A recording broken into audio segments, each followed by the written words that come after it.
Welcome to Deep foundation. आज हम पढ़ेंगे न्यूटन के गति विषयक नियमों के बारे में। ठीक है, सर आइजैक न्यूटन ने कितने नियम दिए थे? 3 नियम दिए थे। प्रथम नियम, द्वितीय नियम, तृतीय नियम। ठीक है, प्रथम नियम क्या है? प्रत्येक वस्तु अपनी विरामावस्था या गति की अवस्था में तब तक बनी रहेगी जब तक कि उस पर कोई बाह्य बल ना लगाया जाए। जैसे आप देखते हैं कमरे में मेज रखी हुई है, कुर्सी रखी हुई है या बेड रखा हुआ है, क्या होगा?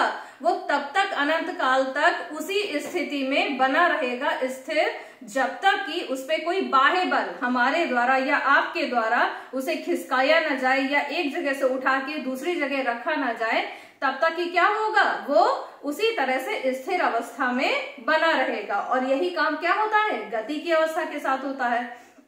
कोई भी वस्तु गति की अवस्था में तब तक बनी रहेगी जब तक कि उस पर बाह्य बल लगाकर क्या ना किया जाए, उसको रोका ना जाए।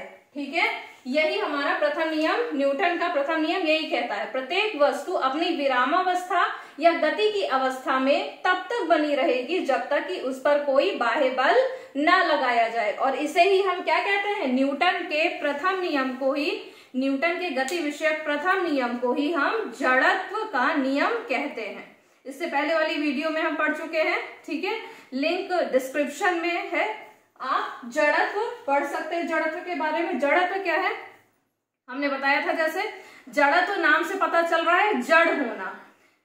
कोई भी वस्तु या व्यक्ति अपनी विराम अवस्था या गति की अवस्था को बदलाव ना करने के लिए या उसमें बदलाव का विरोध करता है। गति की अवस्था में है तो वो बदलाव का यानी स्थिर अवस्था में ना आने का हमेशा कोशिश करेगा। ठीक है, तो देखिए उदाहरण क्या है? चलती रेलगाड़ी से अचानक उतरने पर व्यक्ति आगे की ओर गिर जाते हैं। सभी बच्चे गए होंगे स्टेशन पे, रेलवे प्लेटफॉर्म पे। क्या होता है? गाड़ी आई, धीरे धीरे स्पीड कम होती जाती है ना, तो क्या होगा? प्लेटफॉर्म पे आई, धीरे धीरे स्पीड कम हुई, लेकिन कुछ लोगों को इतनी ज्यादा जल्दी रहती है कि क्या होता है? धीमी हुई गाड़ी, रुकी नहीं है पूरी तरह से, लेकिन वो क्या होता है? उतरने लगते हैं। लेकिन आपने देखा होगा अगर गाड़ी धीमी गति से भी चल रही है तो उतरने वाला आदमी गाड़ी के ही साथ थोड़ा सा दौड़ता है, उतरने के बाद तुरंत वो दौड़ता है। ठीक है, धीमी चाल में दौड़ता है जरूर। क्यों? इसका रीजन क्या है? गाड़ी गति की अवस्था में थी, जब इंसान उसमें था गाड़ी के अंदर, तब वो भी, उसका शरीर कैसा था? गति की अवस्था में। लेकिन जैसे ही वो गाड़ी से नीचे उतरा, जमीन के संपर्क में आया, तो क्या हुआ? स्थिर अवस्था में हो गया। लेकिन तुरंत गति की अवस्था से तुरंत विरामावस्था में आने के लिए कुछ वक्त लगेगा शरीर को। ठीक, तो अगर ऐसा हुआ कि वो तुरंत रुक गया तो वो क्या होगा? शरीर, क्योंकि उसके शरीर को, उसके मस्तिष्क को संदेश नहीं पहुंचा है, वो क्या है? गति की अवस्था में ही है, इसीलिए क्या होगा? वो वैसे ही चलता रहेगा, मोशन में रहेगा और इंसान आगे की ओर क्या होगा? गिर जाएगा। ठीक है, इसीलिए क्या होता है? ये हमने डायग्राम बनाया है, बहुत अच्छा नहीं है, लेकिन ये गाड़ी से उतरा और रुक गया और गिर गया। ठीक है, द्वितीय नियम पे आ जाते हैं। द्वितीय नियम क्या है? यदि किसी वस्तु के रेखीय संवेग में परिवर्तन की दर उस वस्तु पर लगाए गए बाह्य बल के अनुक्रमानुपाती होती है। ठीक है, संवेग परिवर्तन वस्तु पर लगाए गए बल की दिशा में होता है। इस नियम को न्यूटन का द्वितीय नियम कहते हैं। ठीक, और इसे हम क्या कहते हैं? संवेग का नियम भी कहते हैं। ठीक है, न्यूटन के गति विषयक द्वितीय नियम को भी हम संवेग का नियम कहते हैं। एग्जाम्पल से ही आपको ज्यादा समझ में आएगा। देखिए, क्रिकेट के खेल में तेजी से आती गेंद, अब तेजी से आती गेंद है, आपने देखा होगा कैच करते हुए हाथ क्या जाता है? थोड़ा पीछे जाता है ना? तो क्या करते हैं? क्योंकि गेंद गति में है, तेज गति में है, तो क्या होगा? गेंद को कैच करते समय अपने हाथों को पीछे की ओर कर देते हैं, जिससे गेंद का वेग कम हो जाता है और खिलाड़ी को चोट नहीं लगती है। ये क्या होता है?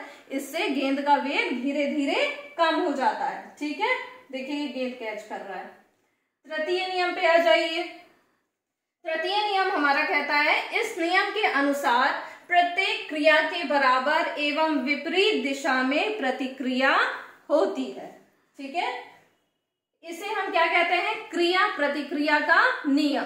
ठीक है, अब एग्जाम्पल देखिए इसका, अगर बंदूक से गोली मारी जाएगी तो क्या होगा, पीछे की ओर धक्का लगेगा। ठीक है, अब ये एग्जाम्पल तो हम लोग देख नहीं सकते, हर किसी के पास तो बंदूक है नहीं कि जाके गोली मार देगा, है ना, उसके बाद चेक करेगा कि धक्का लगा कि नहीं लगा। ठीक है, तो नेक्स्ट वाला पढ़ते हैं, है ना, लेकिन ये सबको याद रखना है, बहुत पॉपुलर है ये एग्जाम्पल। ठीक है, अब देखिए, कुएं से पानी खींचने वाला व्यक्ति रस्सी टूटने पर पीछे की ओर गिर जाता है।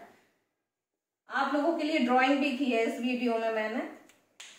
ठीक है, ये देखिए बंदूक है इसके हाथ में और इसने गोली मारी और पीछे की ओर इसको झटका लगा, धक्का लगा। ठीक है, और अब देखिए जितना ही बल उस रस्सी, उस बाल्टी पे लग रहा है आदमी के द्वारा, उतना ही बल आदमी पे भी आरोपित हो रहा है। ठीक, इसी वजह से जब रस्सी टूट जाती है तो आदमी क्या हो जाता है, पीछे की ओर गिर जाता है, वह व्यक्ति पीछे की ओर गिर जाता है। ठीक है, तो ये आपके न्यूटन के गति विषयक 3 नियम है। प्रथम नियम, द्वितीय नियम, तृतीय नियम।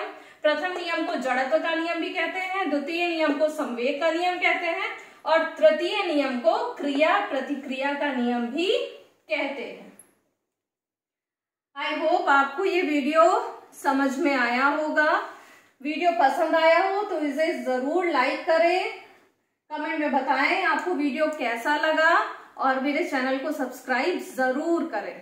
Thank you.